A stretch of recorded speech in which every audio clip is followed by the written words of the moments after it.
Welcome to New Bedford Animal Control. I'm your host, Emmanuel Maciel. And something that we have done lately was we've moved. We've moved from our Kempton Street location to our Brock Avenue location. Our location is 890 Brock Avenue. And even though we've moved from our old location to our new location, we still have the same constant, frequently asked questions that we get.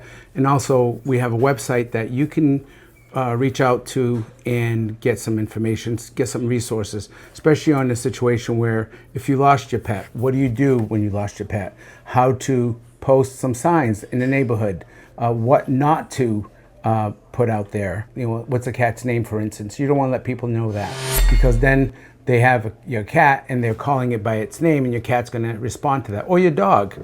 So it's very important, like those little tidbits of information doesn't get out there in social media. Social media is a great asset to your lost pet. We post all our animals that we get on, that we pick up, dogs, cats, rabbits, roosters, and chickens. Everything gets posted on New Bedford Animal Control's Facebook page. So again, please like us on our Facebook page, and so you can follow us. And if your pet ever gets lost, the important thing about your pet being lost is call us. If you get our voice message, please leave a message. Let us know your information, your pet's information. Even if there's a vet that you take your pet to, leave us that information. It's very important, because what happens is if after hours your pet has a medical problem, we know which vet to take it to. We do work with local vets in the area, and we also work with emergency vets. So after hours, your pet will be going to an emergency vet if it needs medical attention. If it doesn't need medical attention, your pet will be intaked at our office. It will be checked for microchip, and also it will be posted again on our Facebook page. Our goal here is to get the pet and the human back together. Reunification is our number one goal, to get those pets back home. So please help us, like us on our Facebook page, so we can get the pets back. One of the other problems we get is people that needing to surrender their animals. One of the important things about when you surrender your animal is why are you surrendering your animal? If your animal has behavior issues, those issues may not go away. And if you're going to rehome this animal to a private person, someone else, a family member, a friend, please let them know what the problems that this animal is having. We have seen numerous people taking animals that are really wanting to do well and take these animals in, and then either get hurt, either bitten by the animal because those little behavior issues were not sent and followed through to the new owners. It's important to be honest and upfront with that person. And if all fails, please reach out to your veterinarian. They can probably help you with some of the behavior issues, or it could just be a medical issues. A lot of times we get someone that tells us, you know, my kid was petting the dog and the dog bit him. Well, it could be a problem with either an ear infection, something going on in the facial area that we don't even look at because we just think we always pet the dog and it's fine. Well, that time that dog might be hurting and we won't know, and that's why it's important to reach out to your vet. Most of these issues could be handled by either a behaviorist, someone that is trained to help you with a certain behavior. One of the important things too, if you're going to get a puppy, take the puppy classes, like right from the beginning. Teach that dog the new tricks that you want, okay? And it's not so much teaching the dog, it's teaching you, the owner, of what you need to do with that pet. Because you can tell your dog what to do, and you know, the behaviors can, but if you don't know those important words, then you're going to confuse your dog. So it's very important that you follow through with someone, with a trainer that knows what they're doing. They can explain to you what's going on and help your dog become a better dog all around. A happy dog is a happy pet owner. So it's very important to do that. Some of the other stuff that we get, a lot of frequently asked questions is when the dog and this is a tough subject, but when an animal is suffering and it's in its, old age, medical issues going on with this dog, and the family, as tough as it is, I've been there. I know how tough it is to have to make that decision of euthanasia. It's not an easy decision, but it is maybe the right thing to do under circumstances. And you, as the owner, will know when that time is, and your pet will let you know. But again, don't push it. Don't be truthful to your dog. Be truthful to yourself. We're here to help you. We actually will perform these services. There is a fee to perform the service, and there's also a fee if you like your dog's remains back as a private cremation. There is a fee for that too, but we're here to help you through that process. And there's enough resources online that you can reach out and get how to go through this grieving process. It's not easy. Your pet is a family member. It's a family pet. It's tough for everyone, not just you. But it's also tough when that animal is suffering and you're trying to get that extra day. When is that extra day too much? Hi, I'm Shelly Avila Martins. I'm one of the animal control officers here in New Bedford. This is Joey. Joey, say hello. Joey, say hello. Say hello. Hey, good girl. So Joey came to us. It's been almost 2 years now. Unfortunately, her owner passed away, and the relatives lived far away, and it would be too stressful for Joey to make the trip over. So they surrendered her, and she's been in animal control. We do educational programs with our animals here in the office. We have several different animals. Joey, up. No, up. Up. Good girl. Stay right there. So Joey's been here. Joey's did good. Joey's, when she first came, she didn't let us handle her. She was very timid, shy, but with time, with training and stuff, and giving her her favorite Cheez-Its and peanuts, she actually is now, she goes on my shoulder and everybody else's shoulder. She usually flyers around the kennel room where she has her toys and stuff. So behind me is our snake. We've had our snake now for, I want to say, probably close to 5 years. When he came to us, he had a huge abscess on his side. He was probably only about yay big. But with time, obviously, and feeding him, he's grown. He was on medication for a week. He didn't like that we had to give him a needle. So his abscess would go away, and his abscess was in his mouth. So with time, he healed. He's great, and that's from people feeding him live animals instead of dead animals, because the live animals actually would bite him, and that's where he got the abscess from. So this was part of an animal cruelty case because they weren't getting the snake the proper treatment that it needed at the time.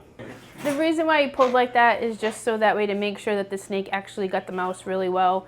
And because he's a constrictor, he's gonna, even though the mouse is dead, he's gonna constrict around the mouse to make sure that it's dead, and then he'll dislocate his bottom jaw so that way he can start to swallow it whole. And we use him for educational animals also.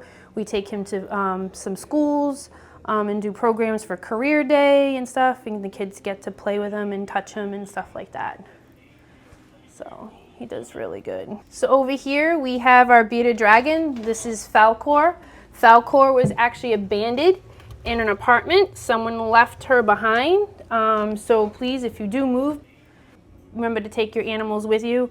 Because if you leave them and you abandon them, they don't know why that you left. You know, they love you, you cared for them, and you know, they want a nice loving home. But she's a good girl. She teaches, you know, the kids. A lot of people don't like reptiles or amphibians, but she's really chill. People can pet her. Bearded dragons do have a tendency to bond to more to one person than the other, but the more you handle them, the more that they get used to different people. This is our tortoise. My name's Shelly. The kids that we asked to name the tortoise named it Sheldon, so it's Shelly and Sheldon sitting in the office. The tortoise actually had a cracked shell, so when they healed the shell together as part of a cruelty case, they put the 2 clips on to push the shell together. It's actually healed, so now we just have to wait until the tortoise grows bigger. As it grows bigger, the shell will shed, and eventually these clips will fall off. And This tortoise will also be about 150 pounds when it's fully grown. And it won't be in my office at that point because it'll be too big for the cage that we have now. So she does really well. So, I mean, if you saw a lot of different varieties of animals here at the office. We do have a ferret. Oh, he's coming out right now, he's grooming himself over there. He was actually found in a trash can. Scared a little old lady, unfortunately. She thought he was going to come out and bite her. But he's been here the longest. He's been here for probably almost six years-ish. The tortoise has only been here for a few months. So all these animals we have here, we use for educational animals. We don't have any more room for any more animals at this time. So with the variety we have, we can teach kids different things about different animals. The main thing is, please take care of your animals. They need care for their entire life. It's not just, you know, today and not tomorrow. It's an everyday thing. Food, water, love, care, and everything for their entire life. Some of them only live for 2 to 3 years. Some of them can live up to 80 years, like our tortoise and like Joey. It's an 80-year commitment. It's not a couple-year commitment. You know, and we're here to help you. If you need help taking care of your animals, if you put yourself into a jam where you can't take care of anymore, please reach out to us. Don't leave them behind. We'll be able to help you get them a new home. Hi, I'm Brandon from Animal Control in New Bedford, and I'm just going to talk a little bit about barking dogs in the area. If you have a barking dog that's in your neighborhood, just give us a call. It's 508-991-6366. It's anonymous, so if a barking dog is driving you crazy, just give us a call and we'll go there and take care of it. It sometimes does take a day or two to find the person home to be able to talk to them about it and see what the problem is, but we do work with the people and make sure that they know that the dog is barking. Sometimes they can be at work and aren't aware of it, so we try to work with the people. Also, if you're the one whose house we show up at, just talk with us for a few minutes, and you'll see that we're not there to come in yelling and screaming. We usually work with people to see what the problem is and try to get it fixed from there. We're only really concerned with dog barks that's excessive. So if it's something like the other day, I had one that was close to 400 barks in a 10-minute period. That is excessive barking, and that one we had to curb. We had to try to work with the person to curb that. But if it's once or twice barking at the mailman or barking at a squirrel or a kid coming home from school or something like that, that's not what we're trying to weed out. We're trying to weed out the problems that are keeping people up at 3 in the morning, that are going all day long through the day. A lot of people work at home now, so we try to curb that as best we can by working with the people. That being said, we also have some rooster problems here and there where they're keeping people up as well. It's the same thing as the barking dogs. Just give us a call and we will take care of it. We'll go out there and talk with the people about it. We're out at Forever Paws of the Animal Shelter. We deal with. Today we have Delilah here, one of the dogs that we took from an animal cruelty case. And to my right is Ariana Silva, the shelter director for Forever Paws. Very hardworking. I've known Ariana for quite a while. And you have to have that relationship between myself and the shelter. You couldn't ask for someone that has the knowledge and the relationship to work well together. It's all about the animal, but we also have to make sure that the person and the relationships are built. And to the right of Ariana is Gail Furtado, the president of the Forever Paws Animal Shelter. We're lucky enough to have a great crew at Forever Paws, awesome staff that when we're dealing with either animal cruelty cases or just a single dog that we bring in every day from our community. Our animals do go to Fall River. The owner is responsible for picking up their animals in Fall River. They have the contract since almost like 15 years now. One of the reasons they have the contract is because of the staff. Their staff is exceptional with the animals that we bring to them. The caring, the cleanliness of the shelter, and the just the knowledge that the manager has and the board. I've never seen such a hard-working board, and I've been dealing in the animal field for over 37 years. This is a board that just doesn't show up at the meetings, their weekly meetings or their monthly meetings. They show up and they're at the shelter working and making sure that the finances and everything else, they're a nonprofit organization, and for having a hard-working board is very important. Thanks, Manny. Appreciate that. We like our membership, and I just want to let you know, honey, that I've been working with you for 21 years in December. So time flies when you're having fun. So 15 was just a 15 was a good guess. Just a good guess. It was a good guess, but I know, only the reason I know that is because my granddaughter was born the day we moved in, and then you had contacted us right away and said you needed a New Bedford Animal Control. They needed a contract, and here we are 21 years later, and it seems like it was just maybe 5 or 10 years ago.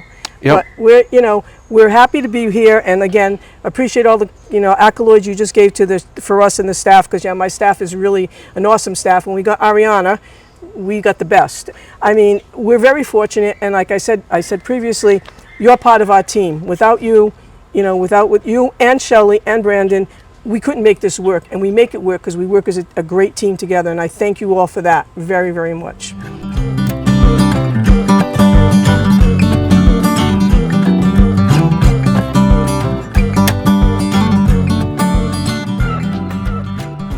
We get cases all the time that come into us, phone calls that come into us, and we will go and investigate it. Does it fall into animal cruelty?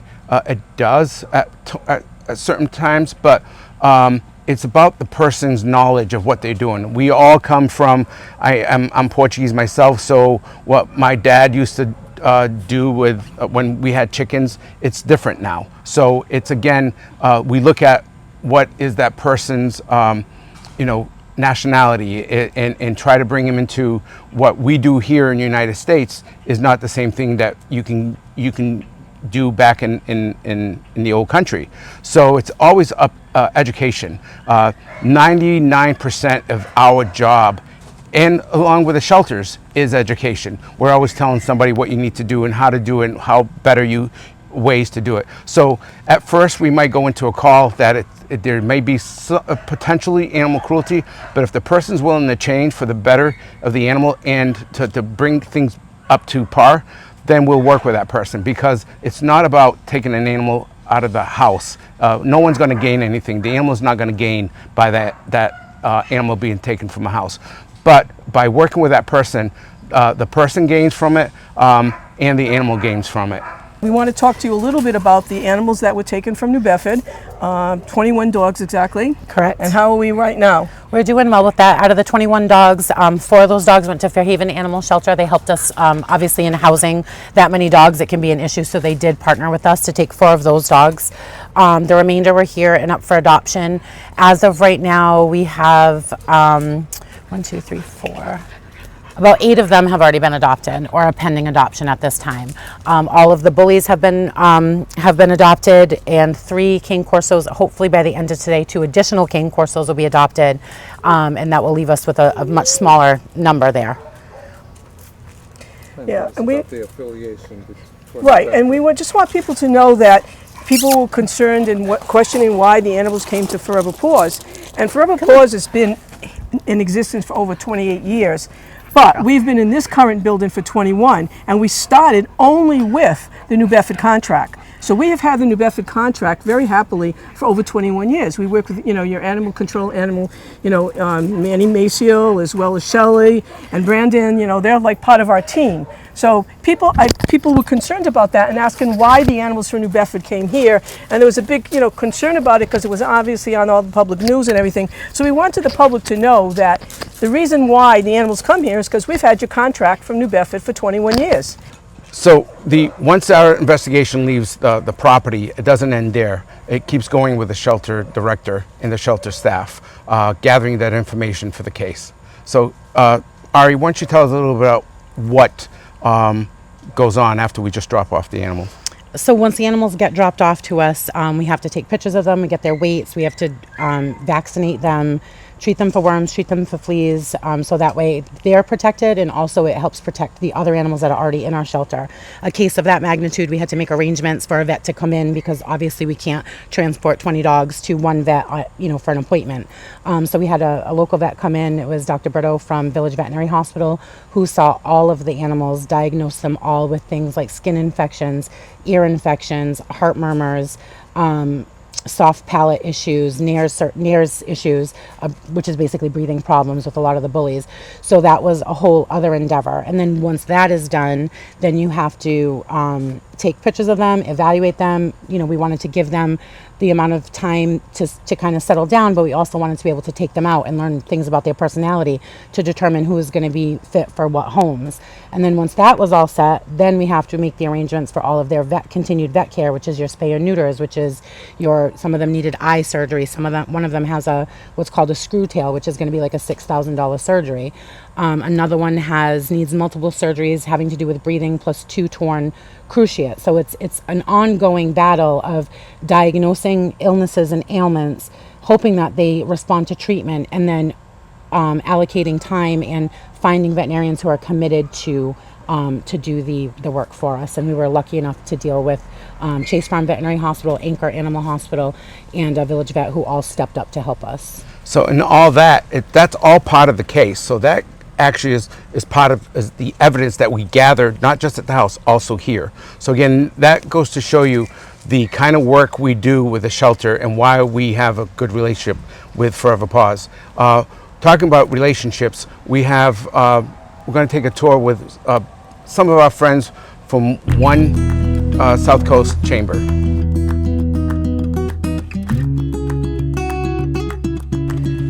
The noise level will obviously change depending on what parts of the building we're in.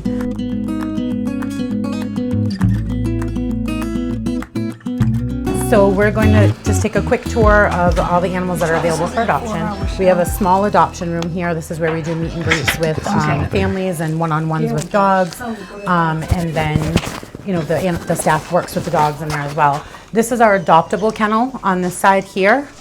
If you want to take a look at the board, it kind of gives you a snapshot of who's there. And joining us for our tour today is Katie from One South Coast Chamber. And we also have Cliff and Hunter as well.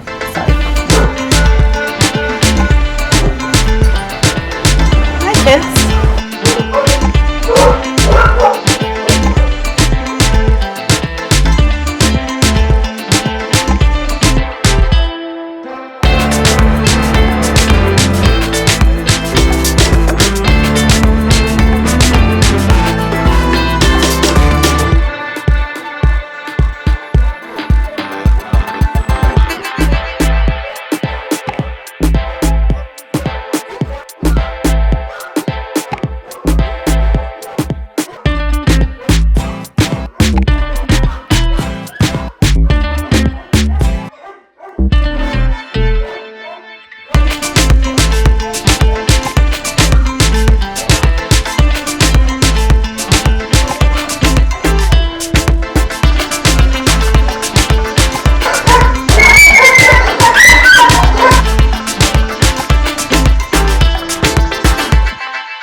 So this is one of our adoptable cat rooms. If you wanted to walk right through there, this is called our diva room, where we're not really sure if they like other cats or not, so we kind of take it slow.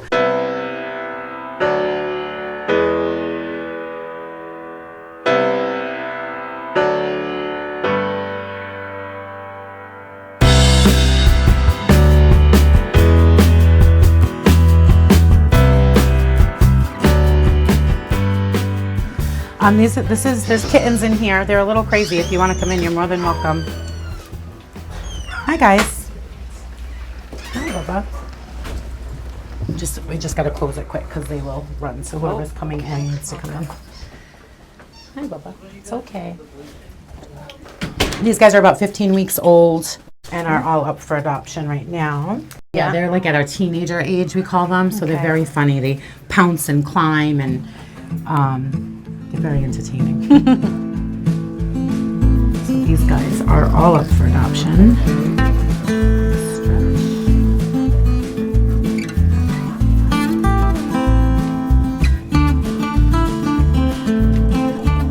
another one in this photo who used to climb up. He would climb up and he would just stand, like stay there, and you would walk by and he would just want to watch everything. So you'd walk by and you have this like big belly poke at him. Everyone would walk by and you just poke him and he would like play. But all along the grates, he was like, I want to be out of here. He was amazing. He already went home, obviously.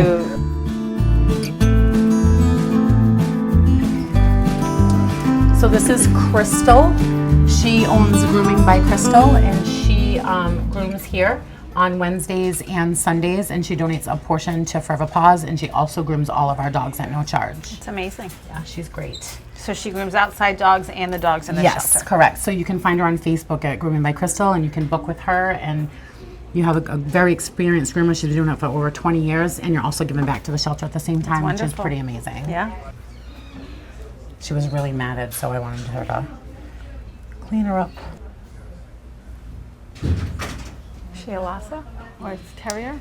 I'm thinking Maltese. Maltese. Lhasa, Oh yeah, maybe. yeah. I see. I used to have a But she's got the little, the little puffy chin. Yeah. These guys just came in. There's a staff only sign on them because they're a little bit hissy. They're not really adjusting yet. Their owner passed away. So they're here, which we're happy to take them, but we just want to give them the time to decompress. So the staff will go in and spend time with them. I just don't want to risk any volunteers or potential adopters until we know that they're okay. This is actually one of our community rooms. It's empty right now because we're doing a deep clean of it. We do that for 3 days before we put new animals in, just to make sure that we can take care of any cleanliness that needs to happen, get rid of any germs that could pose potential health risks before we integrate new cats in here. And then this is our isolation room. So we use this for out-of-state imports, or if we have animals that have a little bit of something we think is contagious.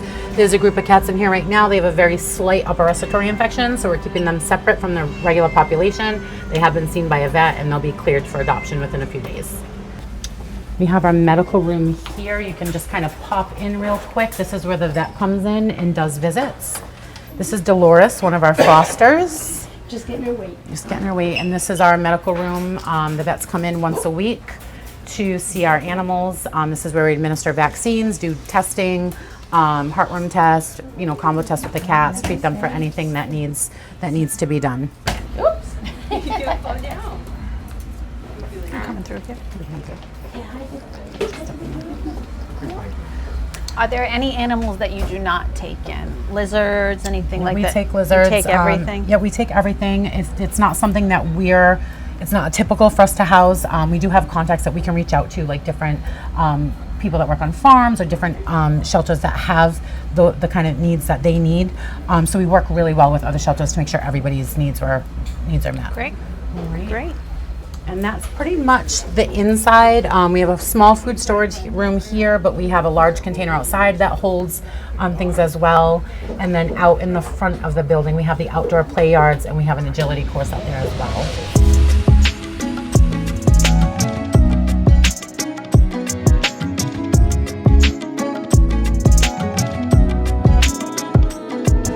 This is James Hemingway from Social Animal. He donates his time every week and comes in and works with the dogs. And James was actually here today working with a potential adopter who's interested in adopting 2 of the Corsos from the New Bedford case. Great. Thank you for watching the show today. Again, I'd like to thank our friends at Forever Paws, the very hard-working staff that they have. Our association with them is a collaboration to save an animal's life. And that's why, hopefully, if you're looking for your animal, reach out to Forever Paws. There's always a dog, a cat, a guinea pig looking for a good home. Help us put a new leash on someone's life. And I also like to thank the One South Coast Chamber for their work with today's program.